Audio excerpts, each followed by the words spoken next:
Okay, welcome back to the Boostly podcast. This is the podcast that gives you, the hosts, the tools, the tactics, the training, and most of all, the confidence to go out there and get more direct bookings. We talk about increasing your bookings no matter how you operate, no matter the size of your business. And one thing that we were talking about earlier on a panel this week was that you need to stand out from the crowd. You need to offer things that your competition may not offer. And that is what we're going to be talking about today, a way that you can stand out from the rest of your competition and ultimately offer your guests something a bit different and something which they may take of. So we've got a special guest with us today. We've got Siddhi from is Yhangry, and it's a great service which you are going to enjoy hearing about, and we're going to dive in. So welcome along. Thank you for joining me. Really, I'm so excited to be here. The first question I love to ask on these is, what would you like the listener to take away from this episode? So the one key thing that I learned recently at all the conferences was that STR industry, this is the very first time ever since '08 where there's oversupply and the focus is back on demand. So if you are in the STR space and looking to compete against hotels, you really have to focus on the guest experience. And a very core part of a hotel is they do breakfast, they do food, it's easy. So if you are a property manager, offer that to your guests, and I'm here to help you with that.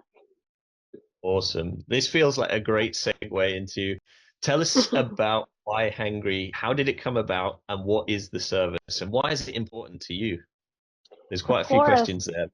I know, I'll simplify it. So we started around 4 years ago, very much because everyone in this world says this thing and it really pisses me off. They say private chefs are so expensive, it's unaffordable. And it bothers me because what they don't know is restaurant chefs barely earn any money. They make minimum wage. They have mental health issues and they're trapped behind the kitchen. They earn like Mhm. 20 to 24K a year. It's actually like a very terrible life. So guys, come on. Everyone can afford a private chef and it actually costs less than a restaurant. You save on the markup of drinks. You have a higher quality time with your friends and family and the chef's happier. So it's like a win-win-win. That's why we started Why Hungry. It just is a no-brainer. Chefs actually earn 3 times more they would than a restaurant. And they work like twice a week rather than like every single day. So it's kind of crazy. It's changing the life for chefs. Kind of like how when Airbnb started, it created the STR industry and then hosts started earning money. So it's kind of the same thing we're doing. Now, why is this relevant? We did start off as a consumer company. So we kind of went viral. People would post about it on Insta and all this stuff. But we realized more than half of our bookings now are coming in the STR space. That's kind of wild. And I kind of thought about it and it made sense. People go on a vacation, they get a really nice home. Why are they going to leave that and go to a restaurant nearby? It just makes no sense. You want to make use of this beautiful house. And that's where we come in. So with Why Hungry, and we're doing a lot of product iterations, but guests, let's say when they, and I'm sorry, I use Airbnb very loosely. And I know in this industry, that probably isn't the right thing to do. But let's say in a house or country house, imagine if someone books it, you should be able to book food for your family and kids. You should be able to order breakfast delivery. You should be able to have a celebratory dinner with a master chef that costs just £70 per person. So all of these things, Why Hungry can take care of. It's no cost, no cost to you, no tech integration. We do all the heavy lifting. You just need to spend fast. That's all we do. That's cool. So how does Yhangry help both the host and more importantly their guest? What is it? What is the pain point that you're solving for hosts? So many use the service. So, this is funny. I was looking to book 1 day of a staycation with my husband. And I started saying, oh my gosh, let me just book a short term catering property because I'm now in this industry. And then unfortunately, I gave up. I realized I don't know how we're going to get food, what we're going to do. There are no experiences. And I think we went back towards the hotel. We went back towards Soho Farmhouse that has a couple of restaurants, just something to do. And Mhm. that's the choice customers are making. It is not just about booking a place, it's about having the optionality to have an experience. So, as a host, you are delivering, you're helping people create memories. And when a person comes to your direct website, let's say, which I know Boostly facilitates, people are looking. People are like, what are the things on offer? Imagine clay pigeon shooting. That's amazing. They might never book it, but they want to know that they can. Like they have the option. And people are lazy, but people need to know there's availability of stuff to do. And I think that's kind of the core point because now people care a lot about experiences. And also, I say the second thing. I think you can stay somewhere and leave, and that's cool. But how do you really deliver a six-star experience? And I think when you offer amazing service in your sort of home, and the customer goes, "Oh my god, I had such a good time." As a host, which plays on my mind, should I just be offering this kind of thing in the high end places, or should we be spreading it across all home types? I mean, we in the industry we have like Mm, midterm stays, we have I love it. experienced. Yeah, should we do it across the whole portfolio? So let me give you one anecdotal example. Someone who had a night stay of 400 pounds between 10 people. So let's say they're paying 40 pounds per night, split between 10 people. They booked a chef for 1,000 pounds. And the chef can be way higher. Why? You've already paid for the trip now. You're kind of tagging on more experiences, and people get looser with what they can spend. And obviously, I'm not saying this is going to be the case with everyone. However, now if you imagine two people, they go on a date night. You might just think, oh, they're not going to book a chef. But what are they going to do? Imagine if they could do a cooking class in their home and then have like a very nice interactive dinner, and that just occupies the whole dinner, and that's their anniversary celebration. That's incredible. Also, imagine if you are two parents and you go with your kids.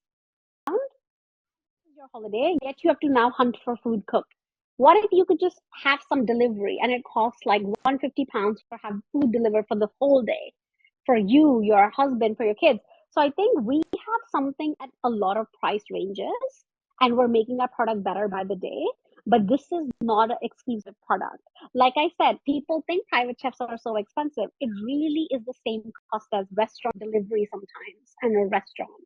So I would encourage you to offer this no matter the stage or the bedroom size because our chefs can do a lot of things and it's not just. How easy is it to do? And is this something which the host needs to sign up, or is this something which the guest just needs to go on? How does that I love work? it. Great question. No one needs to do anything. Yhangry does all the heavy lifting. So as a host, you literally can just add in a sentence. Here, check out a private chef for the best rates here. You get a unique affiliate link. Once someone clicks on that link, guests come onto our website. That's where they add a request, they make the booking. We can track all these things and we can attribute it back to the host, and the host can get a kickback or the commission. So the guest does land on our website, but we're able to track all the metrics and actually we say like accounts are like high touch, middle touch, slow touch, but we have all the data and we pass it back towards our host and we set up the link for them. We also make the payments. So you literally, all you have to do is add a line saying, here, book a private chef and hyperlink it. That's Is it something which is offered? Is this England wide, UK wide, worldwide? Where do you a great cover? question. And where is it? Is it sometimes difficult to find those services in those places? What do you do in those instances? Great question. So we're all across UK. We currently have 4,000 plus chefs, way more than we actually need. So we have a 10x larger network of chefs just waiting to start getting jobs. Um, we have so many chefs, so we spoil for choice. So yes, when we started, it was harder, but we really figured out how to get chefs to these areas. I would say the only place where it gets really hard, admittedly, is I think there's something called the Isle of something where when you go there, you have to get on a boat. And once I was telling a property, don't worry, a chef can get there. And they were like, even if they get a boat, where are they going to stay? And I was like, okay, this is really hard. So I feel Yeah. like even that's possible, if it's a lunch booking, but away from really weird places to get to, chefs can drive, no issues. Chefs can get there. We have a very robust network. And I think one other thing, some hosts try to do it themselves. And they're like, I'll just recommend a local chef. And they really focus on locality and they want to feel very like cool. And they're like, no, we're not going to use a platform. I think they're kind of missing a big point here. A chef busy a lot of the key days and the chef is going to be unresponsive. It's one human being. What then ends up happening is if a customer contacts a chef, they're unresponsive. The customer is going to be like, fuck's sake, like I'm done. Like people don't have time. We know that because for every single request, we actually match the request to 30 plus chefs. And that's what ensures that within the first hour, a customer can get up to 3 responses. And if they don't get a response, the chance of booking a chef drops ridiculously. So I think all I'll say is if as a property host, you're thinking, oh no, I'll just curate my local supply, it's actually probably it's very different saying, here is a restaurant you can go to. The restaurant will most likely always give you a reservation. But if you're offering a local service provider, that is a frustrating experience. So please don't do that or try not to do it. It's not so much for your time on this podcast. And if you're listening to this and there's another host who needs to know about Yhangry, then you can check out the show notes. It's in the show notes, or you can go to the website. Siddhi, can you just give that website one more time so we know exactly where we've got to go? absolutely www.hangry.com.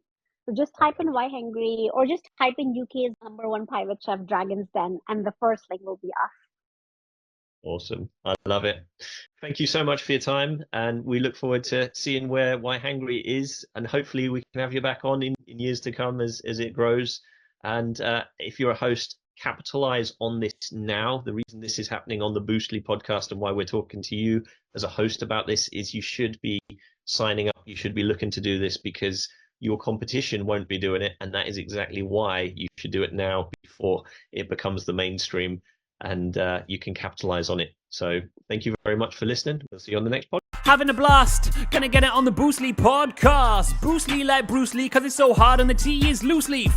Making up those rhymes, don't write it, just do it loosely.